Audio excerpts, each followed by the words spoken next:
The Lost Cosmonauts is a conspiracy theory that alleges that some Soviet cosmonauts went to outer space in failed missions, but their existence was never publicly acknowledged by either the Soviet or Russian space authorities. This theory is largely based on the secrecy of the Soviet government, and stories like the one about Grigory Nelyubov does lend itself to the conspiracy theory, because it brings up the question, what else could they be hiding?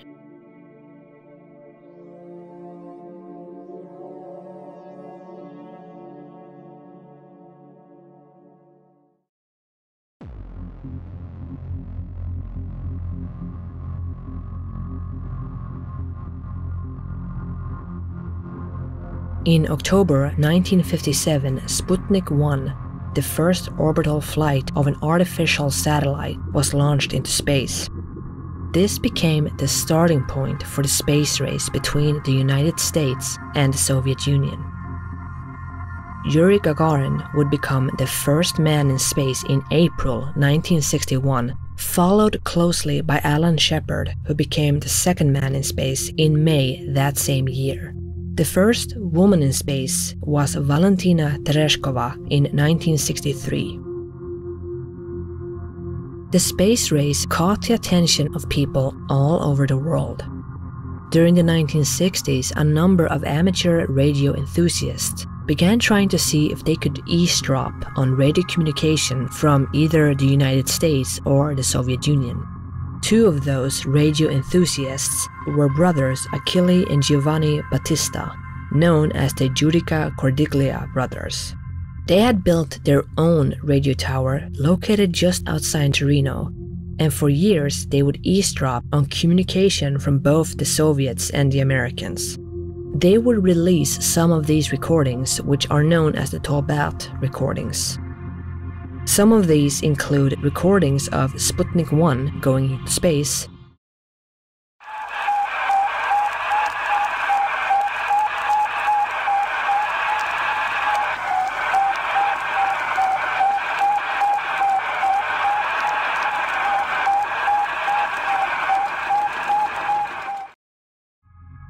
or the heartbeat of Laika aboard Sputnik 2.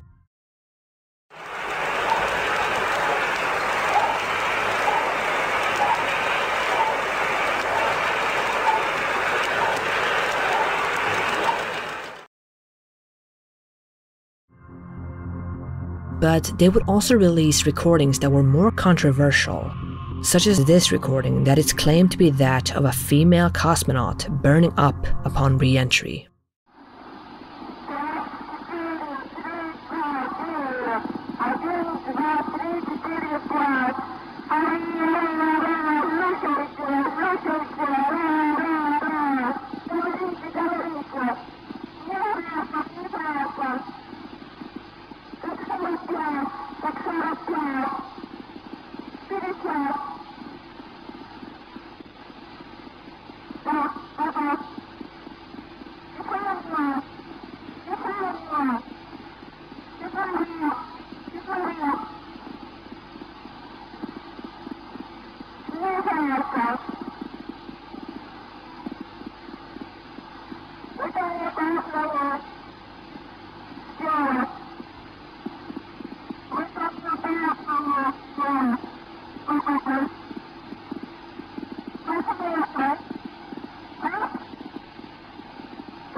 While it is interesting that this recording is claimed to be from November 1963, 5 months after Valentina Tereshkova became the first woman in space, it has been debated.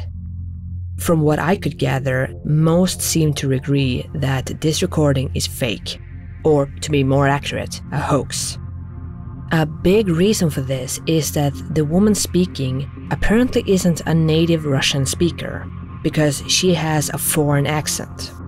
Some even say that her accent is Italian, which has led to suggestions that she might have been a friend or a relative to the brothers. Now, I obviously don't speak Russian, so I have no way of verifying if that is true or not, but maybe one of you do. Another reason that this recording is believed to be a hoax is the fact that allegedly this recording was made during an attempted re-entry. By all accounts, getting a recording during that time shouldn't be possible. The reason for this is that during re-entry, the spacecraft was enveloped in a heated ion bubble. This would prevent radio waves from getting in or out of the spacecraft. Transmissions would only resume after re-entry, when the parachutes had been deployed and the craft had cooled off. So radio transmissions should not be possible. This was true for any of the Vostok spacecrafts, and it was also true for US spacecrafts such as Mercury, Gemini, or Apollo. But as mentioned, the brothers would release many recordings, and another recording allegedly happened years earlier on November 28, 1960. Supposedly, a West German observatory had announced that it was receiving an odd signal on a Russian space frequency, and the brothers managed to tune in. What they heard was a hand-keyed Morse code that was repeating the international distress signal SOS over and over. As they listened, this signal would grow weaker and weaker until they couldn't hear it anymore. The brothers would then conclude that the SOS had to be coming from a spacecraft that was on a course away from Earth. If this recording is real, then the brothers had managed to record a human-crewed spacecraft that somehow went off course and left the orbit of Earth. Another of the controversial transmissions that the brothers claimed that they picked up supposedly came from February 1961. This time it was a recording of the dying breaths of an unconscious man.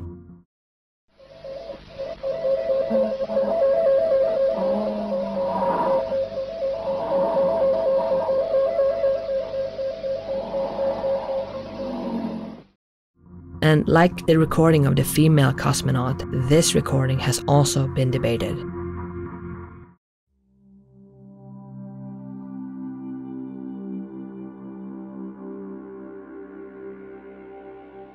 Most people believe that these recordings are nothing but a hoax, spurred on by the many conspiracy theories surrounding the cosmonaut program. The Soviet government being willing to do anything to hide the truth. Isn't that unbelievable? I've already done a video on Grigory Nelyubov and how he was erased from photographs of the cosmonauts after he was dismissed from the cosmonaut corps in order to protect the image of the space program. And stories like the one of Nelyubov does lend itself to conspiracy theories. Because if the Soviets were willing to lie and hide the truth about something as simple as a man being dismissed from the program, then people might ask, what else are they lying about? And not to mention the idea of them sending people up in a faulty spacecraft that might cause the occupants death also isn't that unbelievable, because of Vladimir Komarov.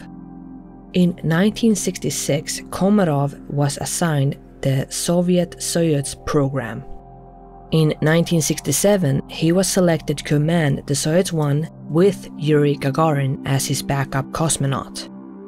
But the mission was allegedly rushed and the spacecraft had multiple issues.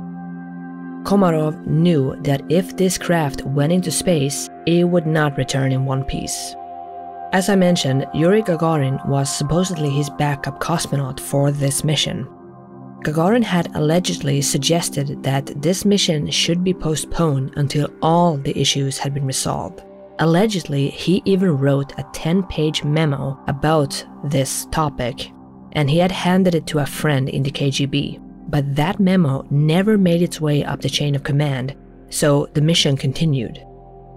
It should be noted, though, that there is no evidence of this memo ever existing. If it did, it was not mentioned in any memoirs or official accounts, though that's not hard to believe given the amount of cover-ups surrounding the cosmonaut program.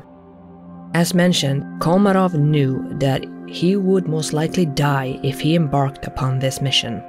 But he also knew that if he didn't do it, then Gagarin would. At this point, Yuri Gagarin was already known as the first man in space. He was a hero, a national treasure of sorts in Russia. And because of this, most experts believe that Gagarin was likely only a backup in name only. Given his status and fame, it seems unlikely that officials would be willing to send him on any mission that was risky. It's hard to say what the truth actually is, but the story goes that Komarov was not willing to take the risk of Gagarin going instead of him. Partly because of Gagarin's status, but more importantly because at that point he and Gagarin had become close friends. On the 23rd of April 1967, the Soyuz 1 left Earth with Komarov on board. And over the course of 24 hours, he was able to orbit the Earth 16 times. But he reported the problems he was having with the spacecraft, and because of these problems, the second module was not launched, and Komarov was instructed to come back to Earth. It would take an additional 2 trips around the world before Komarov was able to re-enter. When the capsule began its descent, the parachutes failed to open. On April 24th, 1967, the module crashed into the ground and killed Komarov in a devastating explosion, making him the first human being to die in a space flight.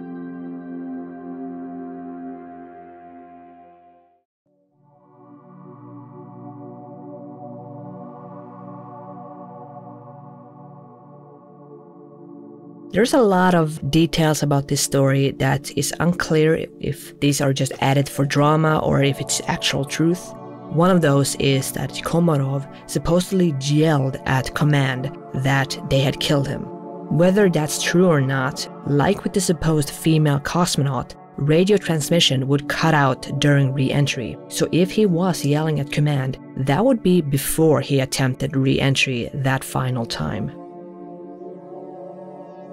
With the Soviet government being so secretive and willing to hide anything that might point to an uncomfortable truth, it's not surprising that there are so many conspiracy stories surrounding the cosmonaut program and the space race.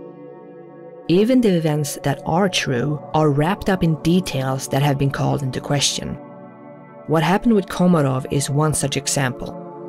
For instance, the story of him choosing to go into a doomed spacecraft to spare his friend is a good story, but what the truth actually is has been debated. In fact, many have doubted that Gagarin was ever the backup for the mission, and think it's more likely that he was only the backup in name only. But even if that's true, it's possible that Komarov believed that Gagarin was the backup. They were at least friendly, if not close friends. The existence of the memo that Gagarin supposedly wrote has also never been proven. But Gagarin did criticize the leadership for their role in the failure. In an interview with a newspaper, Gagarin alluded to the fact that the administration failed to listen to the concerns about the module that had been raised by the cosmonauts, which might mean that Gagarin did write this memo, but it was lost somehow. My point is that even the events that we know happened are shrouded in some kind of mystery. And that does lead to theories about what else could have been hidden. If they were willing to send Komarov up in a faulty spacecraft despite knowing that it was faulty, is it possible that they also did so in the past and then covered it up after it failed? If they were willing to erase the existence of Grigory Nelyubov from the records, had they done so with other cosmonauts? As I mentioned previously, the female cosmonaut, recorded by the Judica-Cordiglia brothers, is believed by most to be nothing but a hoax. But they did manage to record events that did happen, such as the heartbeat of Laika aboard Sputnik 2. The most believable recording of these controversial ones is the SOS signal. They supposedly recorded this in 1960, about 5 months prior to Gagarin's historical flight. And it had allegedly been caught by a West German observatory first. And given the space race and how they were competing to be the first ones up there, and what happened with Komarov, it's not unbelievable that they sent someone up in a craft that wasn't ready, and it ended very badly. Whatever the truth may be, officially, Yuri Gagarin is the first human to venture into space and make it back. But the idea of anyone else being sent up there and never making it back is terrifying.